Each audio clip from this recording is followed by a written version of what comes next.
It seems more Americans are packing heat in public, and now members of a controversial new group are bringing their guns around with them everywhere, not only to rallies, but to stores, even family dinner. They're certainly making waves with this approach to bearing arms, but are their civil liberties encroaching on public safety? Here's ABC's Byron Pitts. We're going to do a little open carry at Chili's, guys. Got my BZ-58. Just imagine you're sitting down to dinner with your family at a restaurant when in walks a handful of men armed with assault rifles. Are you frightened? 911, what is the emergency? It looked like I seen 4 white men walking towards the Jack in the Box with assault rifles. Angry. There's children here, and you're a dumbass. Or do they make you feel safe? If a bad guy comes, there's a lot of good guys here to protect me. That's the question at the center of a growingly bitter, increasingly public battle surrounding a group of gun-carrying activists brazenly flexing their legal right to bear arms. This is probably the safest corner in San Antonio right now. They call themselves Open Carry Texas. Their enthusiasm for packing heat in public has led national chains like Chipotle, Chili's, and Jack in the Box to ask customers to leave their weapons at home. What they're doing is perfectly legal. Gun control advocates detest it. Late-night comics have built entire routines around it. We're here, we've got gear, get used to it. You guys aren't just firearm enthusiasts, you're ammo-sexuals. Far more than a punchline, Open Carry Texas has become the line in the sand between those in America who fear guns, their violent use, and those who fear losing their guns. Everybody say freedom. Freedom!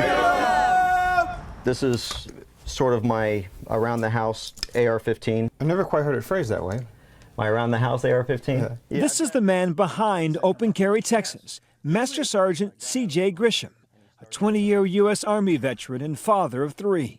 He keeps his own arsenal of assault rifles in his bedroom closet, from his and hers AR-15s to weapons for his children. All my weapons are always loaded. All it is a big beating stick if it's not loaded. Grisham says one traumatic event, caught on a police dash cam, was the spark that ignited Open Carry Texas. I was arrested last year. My son and I were going on a hike. Grisham says he brought along that rifle strapped across his chest to protect them from wild animals. About halfway through our hike, a police officer approached. Some reason why you have this? Because I can. Well, okay. Since carrying a rifle is legal in Texas, even without a license, Grisham believes what happened next was illegal. Oh, hey, no, don't disturb me, man. Hey! All right. And at that point, he pulled his gun, stuck it to my head, and threw me into the car. Grisham's 16-year-old son, Chris, also videotaped the arrest. His father, taken to jail, later convicted of interfering with police duties. Okay, now I'm going to do everything you say. Hey, dude! You know, my son had to watch this whole thing. You alarm people and they call us so we can... Okay, and did you explain to them what the law is, sir? Grisham told us he's still battling the demons from tours in Iraq and Afghanistan. The arrest triggered one of the worst episodes of PTSD he's ever endured. You can ask me for my weapon. You know, I've always been a gun rights advocate, but this turned me into an activist. And how long are you keeping me in jail for? That arrest video took off, and a movement was born. It's the first flag we ever had ordered. With a goal to expand open carry rights in the state of Texas. While it's legal to openly carry so-called long guns like AR-15s and AK-47s, state law prohibits the open carry of handguns. Grisham wears a plastic pistol every day to symbolize his fight to expand open carry laws. And that's the bottom line for you, the right to openly carry a pistol. Right, and you know, once we get that, people aren't going to be walking around with rifles, and you probably won't even see a whole bunch of people walking around with pistols, but we should have that opportunity. Nearly every week, Grisham, his wife Emily, and often their 12 and 16-year-old hit the road to attend open carry marches across Texas. Oh, our guns are kissing. Aww. This night, he invited us along to a rally in San Antonio. Here are people with guns, and they're not shooting up a school, they're not shooting up a business, they're not robbing a bank. There are folk in the country who you are scaring, right? I realize that there are people that have what I call an irrational fear of guns. Grisham stressed the fact he always calls ahead to alert police about their marches. We meet nearly 24 well-armed supporters, from retirees to children, men and women, gun lovers of every race. So often when these kinds of events are covered by the media, right? I may see this gentleman, I may see that gentleman, but I don't see you there. My house was robbed by 5 guys about 4 months ago. The police did nothing. So therefore, I think it's my duty to protect my family. Crime really has no color. Open carry members waving, passing out flyers on one of San Antonio's busiest intersections. Most motorists are supportive, but some. What do you think of these guys? Hi. Nuts. What do you think? I'm a journalist. I'm here getting people's opinion. Run away. And I had my first flip off today. What did they do? They flipped me off. Amidst the smiles, there is hardline rhetoric, deep contempt for those who see the spike in mass murders as a cause for greater gun control. Instead of standing on the bodies of those dead children as a soapbox and trying to rein in gun rights, there's more people that are killed by hammers and clubs and fists than by firearms.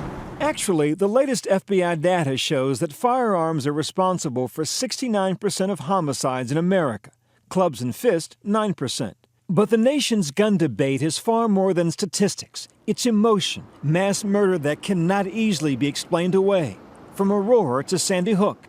One line of reasoning one might think is that someone like yourself who has seen the results of what can happen when a gun is used against another human being, that you might be more inclined than the average person to want to restrict who has access to that kind of power.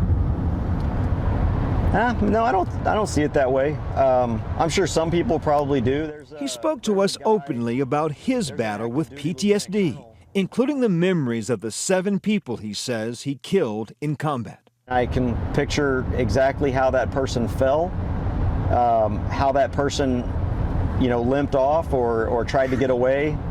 For those who would hear that part of your journey and say, here's someone who understands better than most the demons that can exist with mental health issues. Going back to my PTSD, regardless of everything I've been through and how I felt and when I got angry, I never once reached for a gun. The way to deal with a mentally disturbed person with a gun is a sane person with a gun. Of course, gun control advocates strongly disagree. And right now, Open Carry Texas is at the center of a massive petition movement led by a group called Moms Demand Action for Gun Sense in America. There's no background check required, there's no training required, and there's no licensing required.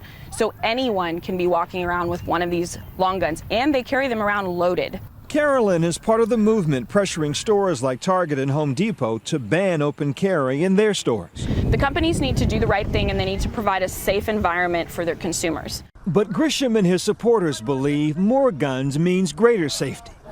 And his movement is growing, gun owner by gun owner. Did anybody want a flag or a t-shirt? What does all this end, you think? As long as there are people that don't think law-abiding citizens should have guns, this is going to be a struggle that's going to go on forever.